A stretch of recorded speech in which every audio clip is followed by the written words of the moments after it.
गरुड़ पुराण अध्याय 13। गरुड़ जी बोले, हे प्रभु, सपिंदन की विधि, सुतक का निर्णय और सय्यादान तथा पददान की सामग्री एवं उनकी महिमा के बारे में बताइए। तब भगवान श्री हरि बोले, हे गरुड़, मृत प्राणी प्रेत नाम को छोड़कर पितृय घर में प्रवेश करता है, उसे मैं तुम्हें बताता हूँ। मेरी बात ध्यान से सुनो। जिनका पिंड रुद्र स्वरूप पितामह आदि के पिंडों में नहीं मिला दिया जाता, उनको पुत्रों के द्वारा दिए गए अनेक प्रकार के दान प्राप्त नहीं होते। उनका पुत्र भी सदा अशुद्ध रहता है, कभी शुद्ध नहीं होता, क्योंकि सपिंडीकरण के बिना सूत की निर्वृत्ति समाप्ति नहीं होती। इसलिए पुत्र के द्वारा सूतक के अंत में सपिंडन किया जाना चाहिए। मैं सभी के लिए सूतक का समाप्ति का यथोचित काल कहूँगा। ब्राह्मण 10 दिन में, क्षत्रिय 12 दिन में, वैश्य 15 दिन में और रुद्र 1 मास में शुद्ध होता है। प्रेत संबंधी सूतक मृता शौच में, सपिंडी 10 दिन में शुद्ध होते हैं। कुल के लोग 3 रात में शुद्ध होते हैं और गोत्रगज स्नान मात्र से शुद्ध हो जाते हैं। चौथी पीढ़ी तक के परिबांधव 10 रात में, 5वीं पीढ़ी के लोग 6 रात में, 6ठी पीढ़ी के 4 दिन में और 7वीं पीढ़ी के 3 दिन में, 8वीं पीढ़ी के 1 दिन में, 9वीं पीढ़ी के 2 प्रहर में तथा 10वीं पीढ़ी के लोग स्नान मात्र से मरना शौच और जनना शौच से शुद्ध हो जाते हैं। देशांतर में गया हुआ कोई व्यक्ति अपने कुल के जनना शौच या मरना शौच विषय का समाचार 10 दिन के अंदर सुनता है तो 10 रात्रि बीतने में जितना समय शेष रहता है, उतने समय के लिए उसे अशौच होता है। 10 दिन बीत जाने के बाद और 1 वर्ष के पहले तक ऐसा समाचार मिलने पर 3 रात तक अशौच रहता है। 1 वर्ष बीत जाने पर समाचार मिलने तो स्नान मात्र से शुद्धि हो जाती है। मरना शौच के आदि के 2 भागों के बीतने के पूर्व अर्थात 6 दिन तक यदि कोई दूसरा अशौच आ पड़े तो आध अशौच की निर्वृत्ति के साथ ही दूसरे अशौच की भी निर्वृत्ति शुद्धि हो जाती है। किसी बालक की दांत निकलने तक, दांत निकलने से पूर्व मृत्यु होने पर अर्थात उसके अंतिम संस्कार के बाद स्नान करने पर, मुंडन के होने जाने पर, 1 रात व्रत बंध होने पर, 3 रात और व्रत बंध के पश्चात मृत्यु होने पर 10 रात का अशौच होता है।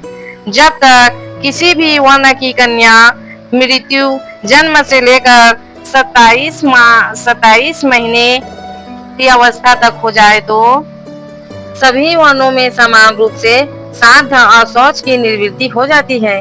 इसके बाद वाग्यादान पर्यंत 1 दिन का है और इसके बाद अथवा बिना वाग्यादान के भी सयानी कन्याओं की मृत्यु होने पर 3 रात्रि का अशौच होता है। यह निश्चित है। वाग्यादान के अंतर कन्या की मृत्यु होने पर पितृय कुल और वर कुल दोनों को 3 दिन का तथा कन्यादान हो जाने पर केवल पति के ही कुल में अशौच होता है। 6 मास के अंदर गर्भवती स्त्री गर्भावस्थ हो जाने पर जितने माह का गर्भ होता है उतने ही दिनों में शुद्धि होती है। इसके बाद अर्थात 6 माह के बाद गर्भावस्थ हो तो उस स्त्री को अपनी जाति के अनुरूप अशौच होता है। गर्भपात होने पर सपिंड की स्नोत्तर शुद्धि हो जाती है। कलियुग में जनना शौच और मरना शौच से सभी वर्णों की 10 दिन में शुद्धि हो जाती है, ऐसा शास्त्र का निर्णय है। मरना शौच में आशीर्वाद, देव पूजा, अभिवादन, पलंग पर शयन अथवा किसी अन्य का स्पर्श नहीं करना चाहिए।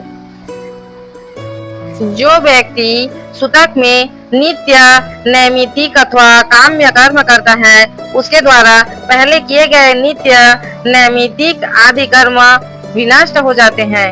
ब्रह्मचारी, मंत्रपूत, अग्निहोत्री, ब्राह्मण, ब्रह्मनिष्ठ यति और राजा इन्हें सूतक नहीं लगता। विवाह उत्सव अथवा यज्ञ में मरना शौच हो जाने पर उस अशौच की प्रवृत्ति के पूर्व बनाया हुआ अन्न भोजन करने अयोग्य होता है, ऐसा मनु ने कहा है। सूतक न जानने के कारण जो व्यक्ति सूतक काल वाले घर से अन्न आदि कुछ ग्रहण करता है वह दोषी नहीं होता, किंतु याचक को देने वाला दाता दोषी होता है। जो सूतक को छिपाकर ब्राह्मण को अन्न देता है वह दाता तथा सूतक को जानकर भी जो ब्राह्मण सूतक का भोजन करता है वे दोनों ही दोषी होते हैं। इसलिए सूतक से शुद्ध प्राप्ति करने के लिए पिता का सपिंडन श्राद्ध करना चाहिए, तभी वह मृतक पितृगण के साथ पितृय लोक में जाता है।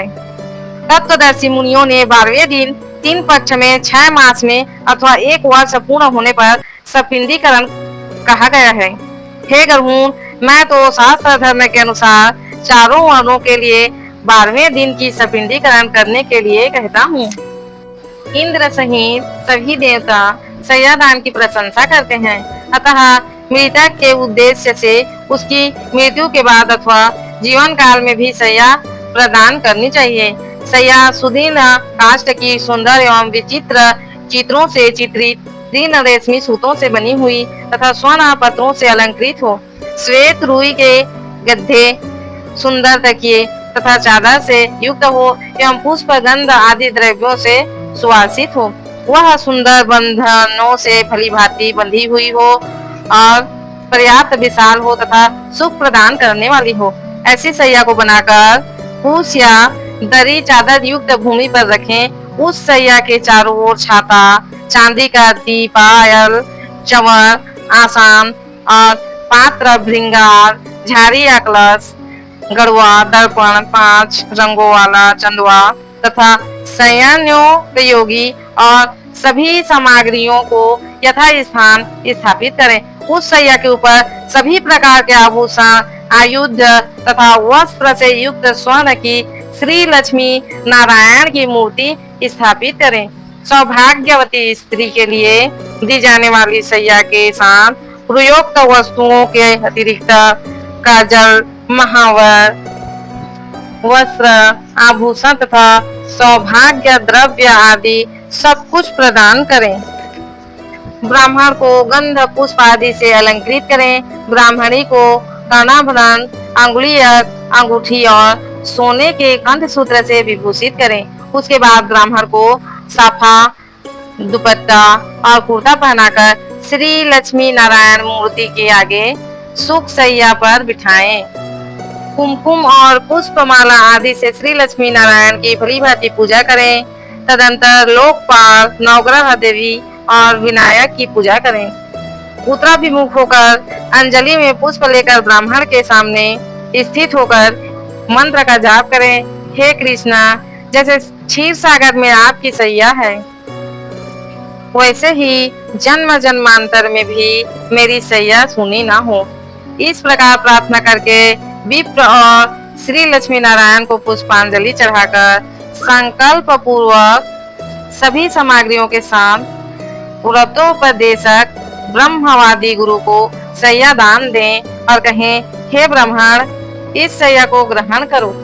यदि पर्याप्त धन संपत्ति हो तो शैया में सुख पूर्वक शयन करने के लिए सभी प्रकार के उपकरणों से युक्त अत्यंत सुंदर घर का दान भी करें। जो जीवित अवस्था में अपने हाथ से शैया दान करता है वह जीते हुए भी पर्व काल में विशोत्सर्ग भी करें। एक शैया एक ही ब्राह्मण को देनी चाहिए। बहुत ब्राह्मणों को एक शैया कदापि नहीं देनी चाहिए।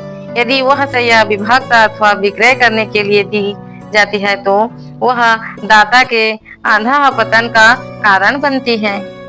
सत्पात्र में शैया दान करने से वांछित फल की प्राप्ति होती है और पिता तथा दान देने वाला पुत्र दोनों इस लोक और परलोक में सुखी होते हैं। शैया दान के प्रताप से दाता दिव्य इंद्र लोक में अथवा सूर्य पुत्र यम के लोक में पहुंचता है। इसमें श्रेष्ठ विमान पर आरूढ़ होकर अप्सरा गणों से सेवित दाता प्रलय पर्यंत आतंकर रहित होकर स्वर्ग में स्थित रहता है। सभी तीर्थों में तथा सभी पर्व दिनों में जो भी पुण्य कार्य किए जाते हैं उन सभी से अधिक पुण्य सैया दान के द्वारा प्राप्त होता है। इस प्रकार पुत्र को सैया दान करके पद दान देना चाहिए। पद दान के विषय में मैं तुम्हें यथावत बतलाता हूँ, सुनो। छत्र यानी छाता, जूता, वस्त्र, अंगूठी, कमंडलू, आसन तथा पंचपात्र ये 7 वस्तुएं पद कही गई हैं। यम के मार्ग में महाभयंकर और विकराल तथा काले और पीले वर्ण के यमदूत मुद्रिका प्रदान करने से जीव को पीड़ा नहीं देते। कमंडलू का दान करने से अत्यंत धूप से परिपूर्ण, वायु रहित और जल विहीन यम मार्ग में जाने वाला वह प्यासा जीव प्यास लगने पर जल पीता है। मृत व्यक्ति के उद्देश्य से जो ताम्र का जल पात्र देता है उसे 1000 प्रपादान का फल अवश्य ही प्राप्त होता है। ब्राह्मणों को सम्यक रूप से आसन और भोजन देने पर यम मार्ग में चलता हुआ जीव धीरे धीरे सुखपूर्वक भोज्य पदार्थ का उपभोग करता है। इस प्रकार सपिंडन के दिन विधान पूर्वक दान दे करके बहुत से ब्राह्मणों को तथा चांडाल आदि को भी भोजन देना चाहिए। इसके बाद वर्ष के पूर्व ही 12वें दिन सपिंडन करने पर भी प्रत्येक मास जल कुंभ और पिंड दान करना चाहिए। इस प्रकार खुश होकर सभी पितर पुत्र को वांछित फल देते हैं और धर्म मार्ग से धर्मराज के प्रसाद में जाकर वे धर्मराज की सभा में आदर पूर्वक विराजमान रहते हैं।